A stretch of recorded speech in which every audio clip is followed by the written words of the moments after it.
அழகா operation theatre ready பண்ணாங்க. நேத்து ஒரு ஆபரேஷன் பண்ணி எடுத்து வந்து போட்டாங்க. ஒரு 5 நிமிஷம் காமிச்சாங்க. அந்த சந்தோஷம் என்னால் 5 நிமிஷம் கூட என்னால் அந்த சந்தோஷத்தை பார்க்க முடியல. என்னாச்சு கேட்குறேன். ஒன்றும் இல்லைம்மா பாப்பா நல்லா தான் இருக்கு. சார் மேரேஜ் ஆகி 3 இயர்ஸ் ஆச்சு சார். நாங்கள் பேபிக்காக ட்ரை பண்ணோம். இங்கே ஜோனல் ஹெட் வசந்தின்னு ஒரு டாக்டர் இருக்காங்க. அவங்க எங்களோட ஃபேமிலி டாக்டர் தான். எனக்கு மேரேஜுக்கு முன்னாடிலேருந்தே அந்த டாக்டரை எனக்கு தெரியும். ஸோ அவங்கக்கிட்ட தான் நான் 2 இயர்ஸ் வந்து பிசிஓடி ப்ராப்ளம்காக ட்ரீட்மெண்ட் பார்த்துட்டு இருந்தேன். ஸோ அதுக்கப்புறம் 2 இயர்ஸ் மேலே ஆயிடுச்சு, பேபி நிற்கலை அப்படின்னு சொல்லிட்டு நான் ப்ரைவேட்டாக ஒரு டாக்டர்கிட்ட ட்ரீட்மெண்ட் பார்த்தேன். ஸோ அவங்கக்கிட்ட ட்ரீட்மெண்ட் பார்த்தாலுமே இந்த டாக்டருக்கு ஏதாவது டவுட் இருக்குது அப்படின்னா இவங்ககிட்ட வந்து கேட்பேன். டெலிவரி வரைக்கும் டவுட்ஸ் எல்லாமே அவங்க எல்லாமே எனக்கு நல்லபடியாக தான் சொல்லிகிட்டு இருந்தாங்க. சரி, ப்ரைவேட் ஹாஸ்பிட்டலில் எங்களுக்கு டெலிவரி பார்க்குற வசதி இல்லை அப்படின்றதுனால தான் இங்கே வசந்தி டாக்டர் வந்து இந்த டாக்டர் ஜோனல் ஹெட் அப்படின்றதுனால அவங்க வாடி நான் பார்த்துக்கிறேன் அப்படின்னு சொல்லிவிட்டு அவங்க எனக்கு ஒரு கான்ஃபிடென்ட் கொடுத்தாங்க. ஸோ அவங்கள நம்பி தான் நான் இந்த ஹாஸ்பிட்டல் வந்தேன். ட்ரீட்மெண்ட்டில் இங்கே எந்த பிரச்சனையுமே இல்லை, எல்லாமே நல்லா தான் பார்த்தாங்க. ஸோ ஆப்ரேஷன் நான் நார்மல் டெலிவரிக்காக வெயிட் பண்ணேன். பனிக்கூடம் உடஞ்சிச்சு. ஸோ ஆப்ரேஷன் பண்ணணும் அப்படின்னு சொன்னாங்க. ஸோ ஆப்ரேஷன் தேட்டர் உள்ளே போயாச்சு. எல்லா ப்ரொசீஜரும் பண்ணாங்க. பாப்பாவை என் கண் எதிரில் ஒரு 5 நிமிஷம் காமிச்சாங்க. அந்த சந்தோஷம் என்னால் 5 நிமிஷம் கூட என்னால் அந்த சந்தோஷத்தை பார்க்க முடியல. ஸோ இப்படியே ஆப்ரேஷன் வந்து ஸ்டிச்சஸ் பண்ணிகிட்டே இருக்காங்க. நான் சைடில் எல்லோரும் ஆவோன்னு கத்துற சவுண்டு கேட்குது. பாப்பா தலை ஃபயர் ஆகிறத நான் கண் எதிரிலே பார்த்துட்டேன். என்னாச்சு கேட்குறேன். ஒன்றும் இல்லைம்மா பாப்பா நல்லா தான் இருக்குது. உங்கள் பாப்பா தான் கத்துது, ஒன்றும் இல்லை அப்படின்னு சொல்கிறாங்க. முடி ஃபயர் ஆகுது என் கண் எதிரில் பார்த்துட்டேன். சார், இவங்களோட மனைவியை வந்து லாஸ்ட் சாட்டர்டே வந்து குழந்தைக்கு வந்து அட்மிஷன் பண்ணுறோம் சார், பெயின் இருக்கிறதுனால. அப்போ மருத்துவர் என்ன சொல்கிறாங்கன்னா, அங்கே வந்து அந்த பனிக்கூட உடஞ்சிடுச்சு, அதனால் இமீடியட்டாக ஆப்ரேஷன் பண்ணணும்னு சொல்கிறாங்க. அதன் அடிப்படையில் உடனே ஆப்ரேஷன் பண்ணுறாங்க. ஆப்ரேஷன் பண்ண உடனே குழந்தைய வந்து இன்குபேட்டரில் வைக்கணும் அப்படின்னு சொல்கிறாங்க. அதன் அடிப்படையில் அவங்களும் போய் குழந்தைய வைக்கிறாங்க. வச்ச ஒரு ஃபியூ மினிட்ஸில் என்ன ஆகிடுதுன்னா, அந்த மிஷின் வந்து ஃபயர் ஆகிடுது சார்.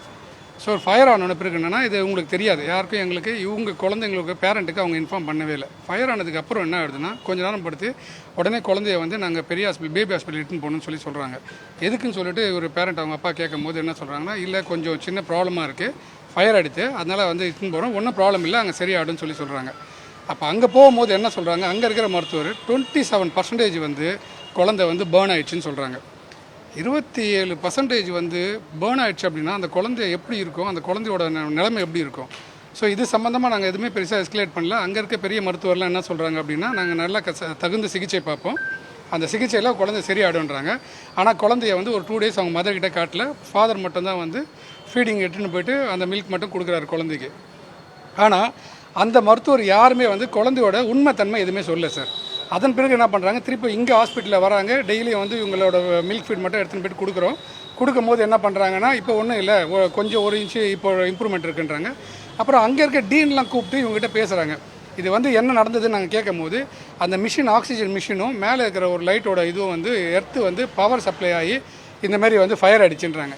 இது ஒரு மெடிக்கல் நெக்லிஜென்ஸை எவ்வளோ அசால்ட்டாக, ரொம்ப சர்வசாதாரணமாக, சின்ன விஷயமாக இது ஒன்றும் இல்லை அப்படின்ற மாதிரி சொல்கிறாங்க. குழந்தைய இன்னும் எங்களால் வந்து தூக்க முடியல, கேரி பண்ண முடியல, இன்னும் ரொம்ப சீரியஸாக இருக்குது. இப்போ என்ன அப்படின்னா, எங்களோட வருத்தம் என்னென்னா, அங்கே என்ன மருத்துவம் பண்ணுறாங்கன்றத ஆஸ் எ பேரண்ட்டாக எந்த ஒரு மருத்துவரும் பேரண்ட்டுக்கு இன்ஃபார்ம் பண்ணவே இல்லை. இவங்களுக்கு மெடிக்கலை பற்றி எதுவுமே தெரியாது. அது என்ன இன்ஜுரி, என்ன நடக்குது, இன்னும் எவ்வளோ நாள் ஆகும், எதுவுமே தெரியாது. நடுவில் ஆரம்பத்தில் அந்த டே 1 என்ன சொல்லிக்கிறாங்க, குழந்தைய வந்து பிளாஸ்டிக் சர்ஜரி பண்ணிடலாம், எங்கே ஃபயர் ஆச்சோ அந்த இடத்துல பிளாஸ்டிக் சர்ஜரி பண்ணிடலான்றாங்க. 27% ஃபயர் ஆன பிறகு அந்த குழந்தை எப்படி வந்து பிளாஸ்டிக் சர்ஜரி பண்ண முடியும், அது அடாப்ட் பண்ணிக்குமா அந்த குழந்தைன்றது எங்களுக்கு கேள்விக்குறியாக இருக்குது. சரி, அப்படியே ட்ரீட்மெண்ட் இருக்கட்டும் அப்படின்னு சொல்லிட்டு அதுக்கப்புறம் வந்து எஃப்ஐஆர் போட்டிருக்காங்க. ஆனால் எஃப்ஐஆர் காப்பி யாருமே வந்து பேரண்ட் கொடுக்கல ஒன்று. அதன் பிறகு என்ன பண்ணால், இந்த மருத்துவமனையில் தான் அவங்க அட்மிட் ஆகிறாங்க. குழந்தை அந்த மருத்துவமனையில் இருக்குது, பேபி ஹாஸ்பிட்டல் எக்மோரில். இந்த மருத்துவமனையில் இங்கே இருக்க டீன் என்ன சொல்கிறாங்க அப்படின்னா, நீங்கள் டிஸ்சார்ஜ் ஆகிடுங்க, இப்போது அவங்க குழந்தைலாம் சரியாயிடும் அப்படின்றாங்க. சரி, டிஸ்சார்ஜ் ஆகி எங்கே போகணும்? டிஸ்சார்ஜ் ஆகிட்டு நாங்கள் அந்த ஹாஸ்பிட்டல் போய்ட்டுமா, அங்கே சேர்த்துப்பாங்களான்னு கேட்டால் அங்கே போகக்கூடாதான். டிஸ்சார்ஜ் ஆகிட்டு நீங்கள் வீட்டுக்கு போயிடுங்க, குழந்தைய வந்து ரெஸ்க்யூ பண்ணிவிடுவாங்க, பார்த்துட்டு அதுக்கப்புறம் உங்களுக்கு அனுப்புவாங்கன்னு சொல்கிறாங்க. இவங்க எங்கே போவாங்க, எங்கே போக முடியும்? குழந்தைய இன்னும் எந்த ட்ரீட்மெண்ட்டும் பண்ணல. ஸோ எங்களுக்கு என்ன வேணும் அப்படின்னா, குழந்தைக்கு இம்மிடியேட்டாக ஒரு நல்ல ஒரு ஐஏஎஸ் ஸ்பெஷலிஸ்ட்டாக வந்து பார்த்துட்டு இம்மிடியேட்டாக ட்ரீட்மெண்ட் பண்ணணும் சார். இதுதான் எங்களோட கோரிக்கை. அதன் அடிப்படையில் பேரண்ட்டை வந்து குழந்தையோட அம்மாவை வந்து ஏன் டிஸ்சார்ஜ் பண்ணுன்றாங்க எங்களுக்கு கொஸ்டின். எதுக்காக அவங்கள டிஸ்சார்ஜ் பண்ணணும்? குழந்தை ஹாஸ்பிட்டலில் இருக்குது, எங்களையும் டிசைட் பண்ணணும்னு சொல்கிறாங்க. அதுக்காக நாங்கள் புகார் கொடுத்துருங்க சார். இப்போ போலீஸும் வந்திருக்காங்க சார். இப்போது இவங்க மேலே ஏதாவது நடவடிக்கை எடுத்தாங்களா? இது மாதிரி அசால்ட்டாக இது வரைக்கும் எடுக்கல சார். இது வரைக்கும் எந்த நடவடிக்கையும் எடுக்கல. மருத்துவர்கள் ஊழியர்கள் யாருன்னு தெரிஞ்சதா சொன்னாங்களா இல்லையா? இல்லை, எங்களுக்கு யாருமே எதுவுமே சொல்லல. டீன் மட்டும் கூப்பிட்டு பர்சனலாக பேசிட்டு இந்த ஃபயரான ரீசன் மட்டும் சொல்கிறாங்க கண்டி. அந்த மருத்துவர் மீது என்ன நடவடிக்கை எடுத்தாங்கன்றது இது வரைக்கும் எதுவுமே சொல்ல. நடவடிக்கை எதுவும் எடுக்கல. ஈவன் எஃப்ஐஆர் போட்டிருக்கான்னு சொல்கிறாங்க. ஆனால் எஃப்ஐஆர் காப்பி எங்களுக்கு யாருமே தெரியல. சில காவலர்களுக்கு கால் பண்ணும்போது அவங்களும் வந்து நெக்லெக்ட் பண்ணுறாங்க போல இருக்குது. இவங்களோட ஃபோன் கால்ஸ்லாம் எதுவும் ரெஸ்பான்ஸ் பண்ணல. ஸோ அதன் சார்பாக வந்து நாங்கள் அடுத்த கட்ட நடவடிக்கை எடுத்துன்னு போகிறதுக்காக இன்றைக்கி வந்திருக்கோம் சார். இல்லை, அதுதான் எங்களுக்கே கொஸ்டினாக இருக்குது. ஏன் டிஸ்சார்ஜ் பண்ணணும்? குழந்தையே இன்னும் வரல, குழந்தையே பார்க்கல, அதுக்குள்ளே டிஸ்சார்ஜ் பண்ணுறாங்க. இவங்க என்ன சொல்கிறாங்க, ஃபஸ்ட்டு நான் டிஸ்சார்ஜ் பண்ணிவிட்டு முதல்ல அங்கே அட்மிட் பண்ணிவிடுறோம். அங்கே நீங்கள் போய்ட்டு குழந்தைய வந்து நீங்கள் தூக்கி அரவணைச்சிட்டு நீங்கள் ஃபீட் பண்ணிங்கன்னா குழந்தை வந்து சரியாயிடும், கொஞ்சம் வந்து சீக்கிரமாக ரெஸ்க்யூ ஆகிடும்னு சொல்கிறாங்க. ஆனால் அங்கே போன பிறகு என்ன தெரியும் அப்படின்னா, அங்கே இருக்க மருத்துவர் என்ன சொல்கிறாங்க, குழந்தைய கேரியே பண்ண முடியாதுன்றாங்க. தொடவே முடியாது, ஏன்னா அந்தளவுக்கு இன்ஜுரியாக இருக்குது. தொடவே முடியாது குழந்தைய.